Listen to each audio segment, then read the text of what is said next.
Well, we have bushfires in Sydney in September and also several records for this month being broken in terms of heat.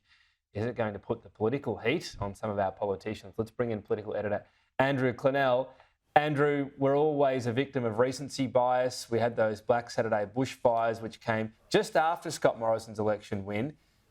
And of course, all the questions after came around about climate change, even though the 2019 election, it probably wasn't a big factor. So is it going to be front and centre again, the issue of climate change? If we have this long, hot summer, it's going to be a question.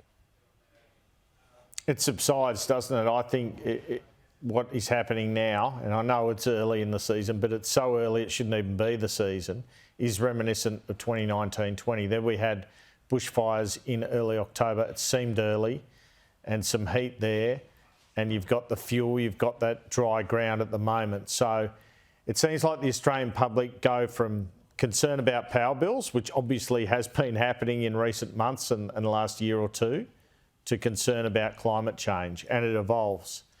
And what's interesting today is the Prime Minister has mentioned climate change at a doorstop today. The opposition yesterday, Michael Sukkar, a frontbencher on Afternoon Agenda, was saying these weather conditions, these record conditions, these fires, they have nothing to do with climate change. Pretty unseasonally hot weather in New South Wales and Queensland at the moment, and the prospect of fires on the south coast of New South Wales. Do you think climate change is a contributor to that? I don't think so. I don't think you can say that climate change itself for any particular season, any particular event. Australia has always been a land of fires and flooding rates. That has been for time immemorial. So Michael Sukkar, not in any doubt you can't connect the two. Anthony Albanese had a different version of events today. We've just had the hottest July that has occurred. We know that the period, here we are in September, was pretty warm in Canberra this morning, let alone Newey. And that says something about the fact that the science is in on climate change, and we are facing potentially a hot, dry summer. Well, there you go. He introduced the subject.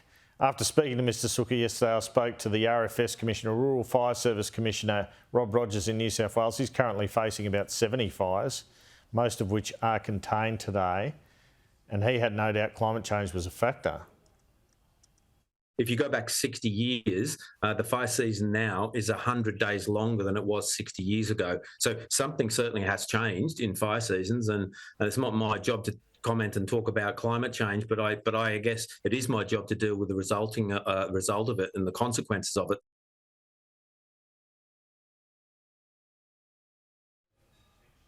All right, so we know with this climate issue comes some pretty extreme tactics by protesters. We've seen it outside the Woodside chief's home, and that's been the subject of charges. Look, today, this is Ben Wyatt's home in Perth.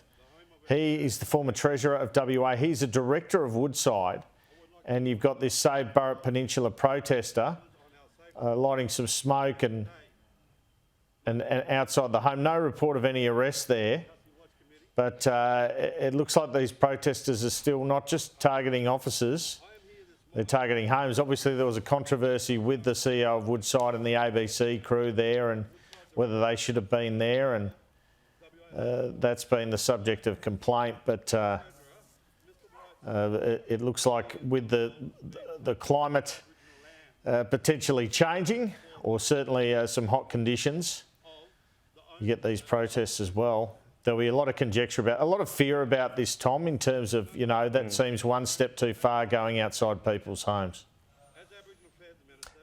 Look, it's interesting to note what's happening in Australia right now, because it's still way pared back from what we've seen, for example, in the UK, Andrew Connell. That would get people talking if you saw AFL Grand Final interruption, Melbourne Cup, name your event, because we've seen a lot more willingness around Europe, in the UK in particular, around big disruption of major events. And I think in the US Open too, the tennis, wasn't it? So, yeah, Australians wouldn't welcome that. I mean, I think Australians, you know, very happy to see protests. But no one wants to see that. And it disturbs me to see people, heading to people's houses, head to their office, protest peacefully. But look, I just think it's pretty clear the next few months we're going to be talking fires a lot.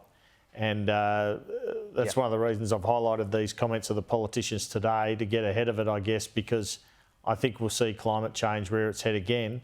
And the question always is, if you believe what we're seeing at the moment is climate change, no matter what Australia does in terms of renewables, if the world can't get China and India to act, and to a lesser extent the US, but particularly China, what hope we got?